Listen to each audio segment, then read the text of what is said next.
All I've been talking about all day is hot dogs. Well, it's funny. What did you say to me when I texted you to confirm? You didn't say, yes, we're on. You said... I said, is a hot dog a sandwich? Which I took as a confirmation. That was a confirmation. That was a confirmation. This is Con Carne. I'm James Van Ostel. Con Carne, sponsored by Alex Ross Art. Alex Ross, truly one of the all-time greats in the world of comics and graphic novels. His photorealistic style is unparalleled. What he has done with the characters that we all know and love from Marvel and DC, it's legendary. If you want to see what I mean, maybe buy an original piece. Go to alexrossart.com. So, earlier this week, we were saying at church, finally, the band that brought us the fuck man is back.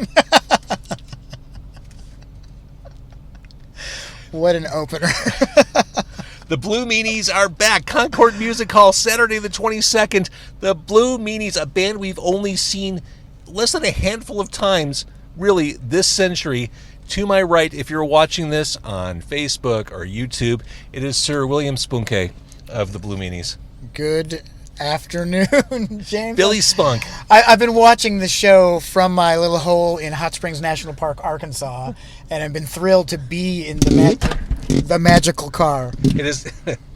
No, there we go. It is magical. Blue Meanies, we've done this before. We used to do interviews all the time back in the day.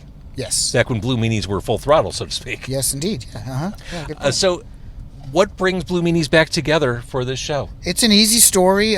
Chuck Wren, who runs Jump Up Records in town, he had reached out to me directly via Facebook, and he was asking if he could reissue an old record and then play a show around it. So I had sent the group text of the OG Meanies, the original. Mm-hmm. You know, there are many lineup changes for the Meanies. So this would be the original one that moved. And basically like 7 at any given time, yeah, right? Yeah.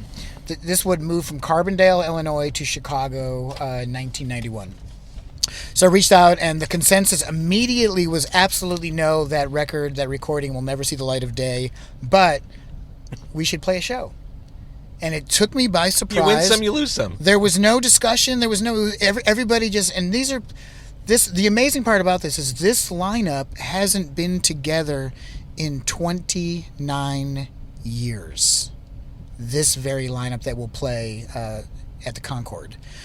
So everybody... And we're spread across the country. We don't keep in touch a lot. And everyone... I guess we caught everyone on a good day. They all agreed to just do it. For the hell of it. All right, I want to talk about all that stuff. We're at Byron's on Lawrence Avenue in the Ravenswood area. Been here before. Byron's is a favorite. It is one of my favorite places for hot dogs. You, Billy, since you don't live in Chicago anymore, you are in dire need of a legit Chicago dog. I did. I ordered the Chicago dog from Byron's. I, in high school, worked at a little Italian beef shop here in Chicago. Where? I don't want to talk about. Well, it was called Barbarino's. Over on the west side by Belmont and Central? Yeah. I grew up near Addison and Central. Yeah. It would be on Newport and Central. Nice. They do fries in a little bag. I like that, and they're not shoestring, but they're close. Barbarino's. When I worked at WXRT. That was the only place people went for lunch because there was like a food desert. Yeah. There was nowhere to go to eat, so everyone always got their lunch at Barbarino's, like sub sandwiches and stuff. Italian sub was famous. Mm-hmm. The hot dog, the Italian beef was famous. One year they won best sub in Chicago. I worked there for a very long time throughout high school, and then when I would come back from college in the summer times, super delish. This is the Polish sausage I'm showing off. Look, this is gigantic, isn't it? Oh my God, yeah. And so Chicago style. Yeah. Of course, tomato, relish, sport pepper, onion, mustard, celery salt. Yeah. Mm-hmm. All the things. There's no elegant way to eat this. This is like a meme-worthy thing. What I'm about to do here. This is. Oh my goodness! Are you happy? Yes, I'm very happy. Welcome back. Thank you so much. We missed you here in Chicago. Yes, that is amazing. This is how we welcome people back to town. Oh, get a hot dog. Feed them Byron's hot dogs for sure. Lovely. I love a Polish. And I'm noticing that the relish is the fluorescent green relish. Has to be. Yep. It has to be. All the things. That's how you know a Chicago dog is fraudulent. If it's a dark green. If it looks like forest green, that's a problem. How's that taste? It's taking me back. So, all right, the OG Blue Meanies are doing this show, what does that mean? Do you play nothing after Kiss Your Ass Goodbye? Nothing after Kiss Your Ass Goodbye. We'll do the Pave the World EP and the Kiss Your Ass Goodbye LP. We actually today in rehearsal started messing around with a song that's never been played. Like there was a weird recording like in Muncie, Indiana or something. For some reason we played it at a show. It's just weird ass song. We may play that song. We are tinkering with a tribute to one of our favorite Chicago bands that we may play as well. But I want to tell you, last night I showed up. This is for practice. This is for practice. And our drummer, Tony, who's in Nonagon, him and his wife Annie still live in the same apartment building. They ended up, they bought it, so they live there. And that's where we practice. We practiced in the apartment? In the basement. And that has to be the loudest apartment in Chicago. Yeah, it's a 3-flat, and that's where we practiced for years and years and years. That's where we're practicing right now to prepare for the show, in the same basement that we wrote the records in and practiced in 29 years ago. It's authentic to the end. Yeah. I love that. And it's still the same. It's like piled high with bicycles, and there's cobwebs, and there's piping everywhere, and the pipes are leaking, and there's spiders, and it smells the same, and it's absolutely wonderful. So how does it feel to get back with these guys? Is it one of those things where, it's like we never stopped playing together, or is it clunky? Is it... Well, when we agreed, I think it's been about 6 months to do the show. The agreement was, all right, we'll do this, but everyone has to do their homework. So honestly, I set up a little PA in the attic at home, and have just been singing along to the 2 records, the recordings, and which made me really nervous, because you know how you can get into a car and a song comes on and you could sing every word of it. But if the song wasn't playing along, you wouldn't be able to sing along to it. Sure. We wouldn't remember the words. I'm really worried about that. But yesterday we got together, hugs all around, such a good vibe. Everyone's so excited to see each other. Everyone, 50 pounds heavier and a whole lot grayer and a whole lot less hair and all the things that old age does. And it was lovely. It was lovely to be together. And we plugged in and went for it. And we could have played a show last night, and it would have been great. I believe that. Yeah. And to be clear, people love the Blue Meanies. I'm surprised that Blue Meanies didn't go farther, but I remember I interviewed you once at the beginning of this century, and you said there's no reason we should have signed a major label deal or had as many people coming to our shows as we did. Mm-hmm. Do you really believe that? That you have a couple decades beyond that interview to think about this? There's no reason we should have been signed to a major label deal. I disagree. I mean, you're a great live band. We're a great live band. Songs. There are some nuggets there, there were some lookers in the band and all that. It was just, it sometimes just there's too many left turns. And a lot of times, people just need a 2 or 3 right turns and maybe like a soft left every once in a while during the bridge. But you would do conventional things, then you'd get a little weird. Yeah, that would happen a lot. We actually were having a conversation today about how we had a chip on our shoulder always, and we were a little bit pompous about it. We were always trying to give the middle finger to all the bands that we were playing with that, in turn, were much more successful than us. You never really felt like you were part of that, did you? You always kind of felt like outsiders. A little bit, although we wanted to be. We thought we deserved to be on the inside. We thought we deserved to be a major label band. We deserved to be on the radio. We deserved to be loved. That's what we thought. But really, and then we just got mad about it because we weren't, and then we just got angry and fast and all that. But it sure is good to be in Chicago and doing it. It really is. And the songs off those records, those early records, were, with the lineup with Full Throttle and Postwave, a lot of those songs were shelved. So it's really nice. Like there's a song called It Doesn't Matter. It's a pretty much straight ahead, like 2-tone era ska song, really great energy. It's a wonderful song. It's so well written. It's just a great song. We never played that. No, we're not going to do that because it's too easy. It's too predictable. But we're playing it now and we are loving it. It's cool. Yeah. I don't think I know the answer to this. What caused you guys to stop? So, you have a lot of things. Post-Wave came out on MCA. We're talking the last lineup. Yeah. Yeah. We're talking Lay It Down. We're talking Chemicals. We're talking Do the Tight Belt. Yeah, all that. So it's going well. The record comes out. We record with half of the Butcher Brothers, Phil Niccolo, and we're really happy with it. The label's excited. We join us, for the most part, a sold-out national tour with the band Flogging Molly, and we start the tour in Southern California. And 3 huge shows, and nobody from the label comes. Oh, that's not a good sign. And we're Not like, a good why? sign. Why would they? Did they not get tickets? Like, So I could have put him on the list. a little strange, and the story goes, and I'll make it a little more dramatic. Really, literally, as we crossed the border from California into Arizona, we got a phone call from management that said we had been dropped, and that's what ended it. We were, before we signed that deal and they funded us and we bought new gear and we were being paid to do what we wanted to do, we were already considering not being able to continue at the pace we were touring at, writing at, because we wanted to have lives. Sure. And when MCA dropped us, the funding dropped us, and the writing was on the wall. We're back to square one. And as much as I loved serving ice mocha lattes at Uncommon Ground in Chicago, I wasn't going to do that for life. And that's the feeling of everybody. Everybody had, more aspirations.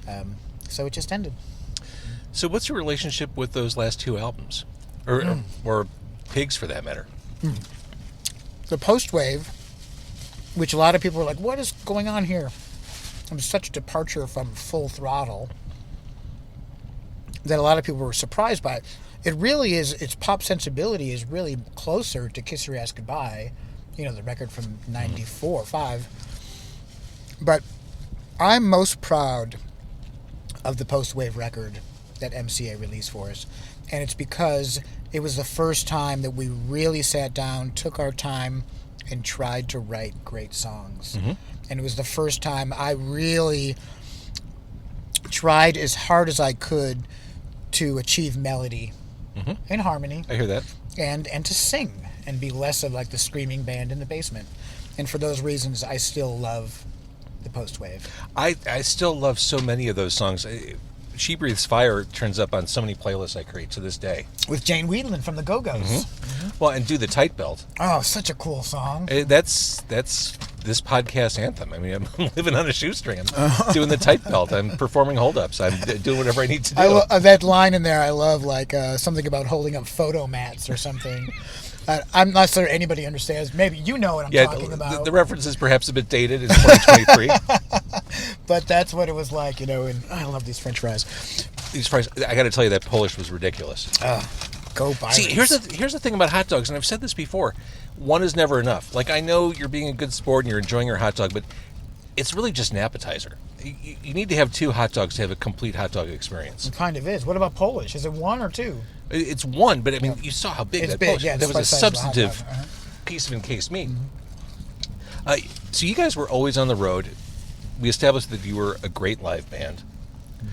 Where did that come from for you? Where did being a frontman come from? Was it just you figured it out when you got on stage, or were you inspired as you were a young Billy Spunk? I would say young, was watching Mick Jagger in a Philadelphia Eagles football jersey on TV, maybe? On TV, yes. And thinking, oh, man. And you thought the Photomat reference was dated. On TV. I had to go to my friend Johnny McNamara's house to watch Mick Jagger on TV. But I love that. Dance around in my room. I never ever thought about being in a band in high school, but when I went to college, my suite mate was playing like Ramones and Cure songs on his bass and would ask me to just sing along, and eventually he sort of roped me into being in a band. So it just sort of happened organically in college. And it's fun, and I love doing it. It's just it's good. It's a good time. I like being a front guy. When people ask me what was it like in the 1990s, what was the Chicago scene like, I think the best way to explain Chicago in the 90s is that Wesley Willis intro of you guys on that live album. That is everything 90s in Chicago in one 2-minute burst. And Wesley, that was not rehearsed or planned or anything. Wesley would just show up wherever he showed up at, and he would go anywhere he wanted to go, and literally just said, "I'm going to introduce you," and went up there. How do you say no? Yeah. And what did he do? I think he whooped that Campbell's ass. Yeah. Yep. Yeah, that was very memorable. People love that and still talk about that all the time. 90s for us, we weren't really a part of the scene here because we were just gone in our... You were always on the road. In our van all the time. That's where we lived. But I do remember, hearing, Gish being played in cars, just driving. I lived in Wrigleyville at the time, just hearing that and going, wow, what's going on here? What's going on? And then, hanging out at the Rainbow in Urge Overkill was such a big thing. And we were never, ever part of that. I don't think we ever really became part of a Chicago scene until way later when we became close with Apocalypse Hoboken, and we became close with Alkaline Trio, and those bands.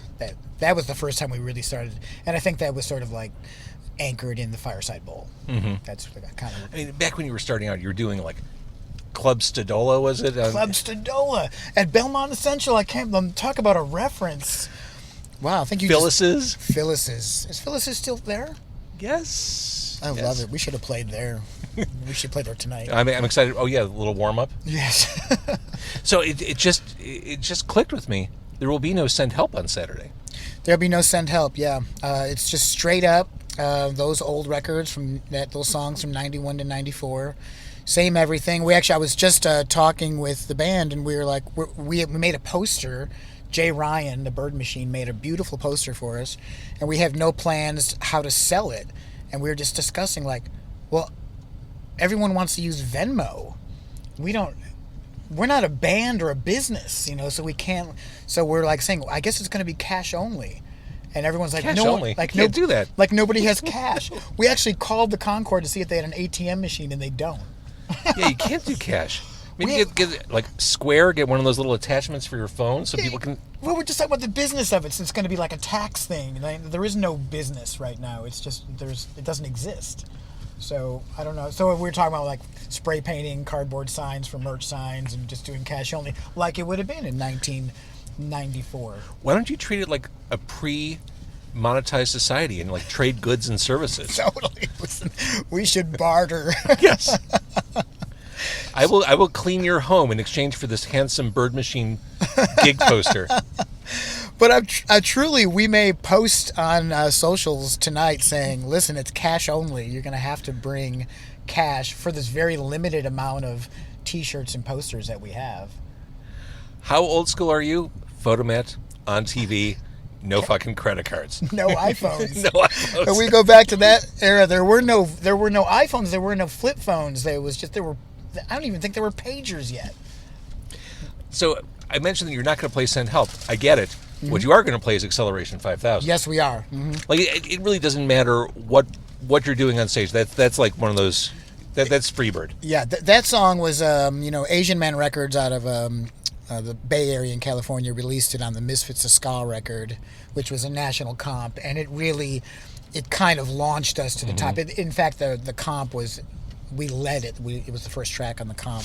So people do love that song. We are planning on playing Kiss Your Ass Goodbye in its entirety. So we will get the Shit Fuck Man. In order, yes. In fantastic. Its entirety. As God intended. Yeah. The whole thing, yeah. Mm-hmm. That's fantastic. Vote no. Vote no. Pave the World off the Pave the World EP. Some songs that haven't been there's a song... I don't want to get too far into it, but there's a song called Coat Hanger, which is, it was about Roe v. Wade. Back, that song was written in 91 or 90, somewhere in there. It was never played again, from 94 to, 2014, so we're going to play that song again. Because guess what? Yeah, guess what?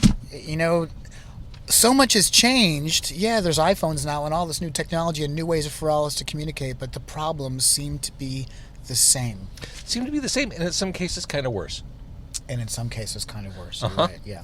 So what you're saying is now is the right time for Blue Meanies to reemerge. Well, it felt right.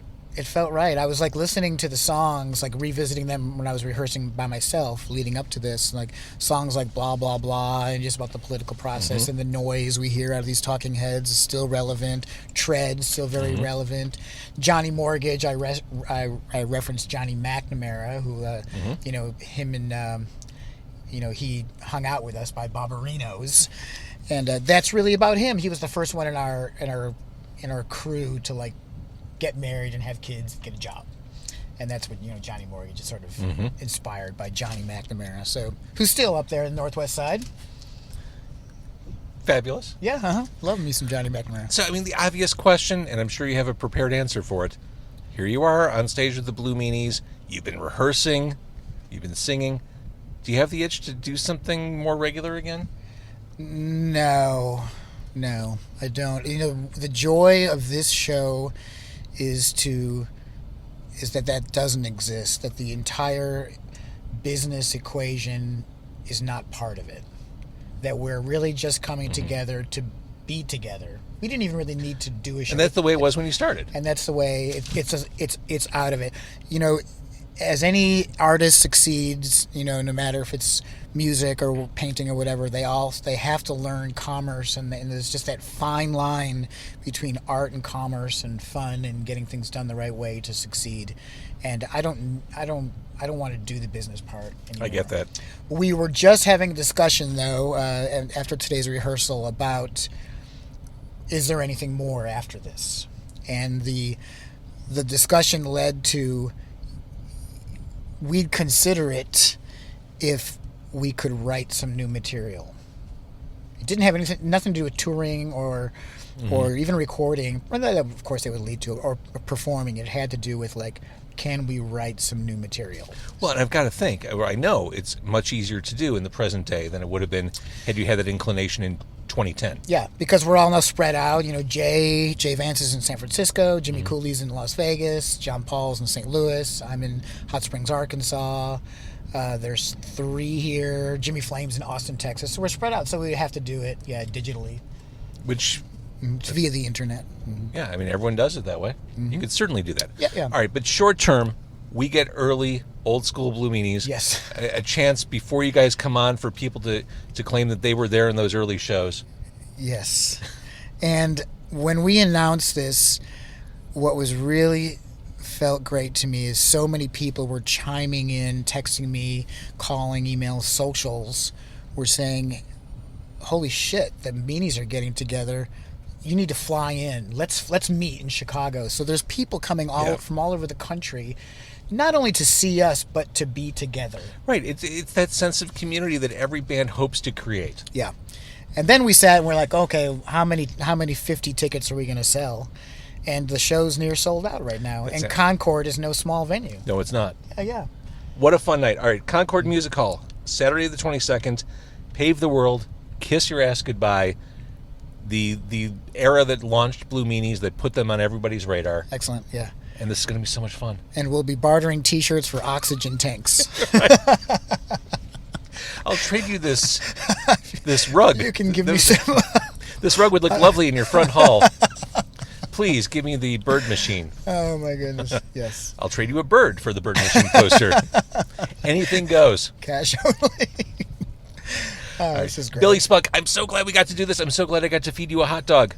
Indeed. Byron's. Go Byron's. I love it. I love this here. I hear there's 2 Byron's. Is that true? Yeah, one over by Wrigley, over one on Irving Park. Yeah. See, Cubbies are playing right by now, the. yeah. I think it's still a horrible like red light camera or speed trap camera. Oh no. And we're actually rehearsing right around the corner from here, so this is very convenient. That's why I chose this. Well, besides the fact it's Byron's and they're a favorite of Con Carne, but I tried to find something that was proximal to where the Blue Meanies were going to be. Well, this is amazing, James. Just keep that torch lit. I'm doing it. Yep, you are doing it. As I said before we started recording, I do radio in my car now. Yep, you sure do. It's real. For those of you who have never seen it, it's really real. We're here in the car. And right. It's lovely. It's great. Thank you, Billy Spunk. Thank you, James Van Osdell.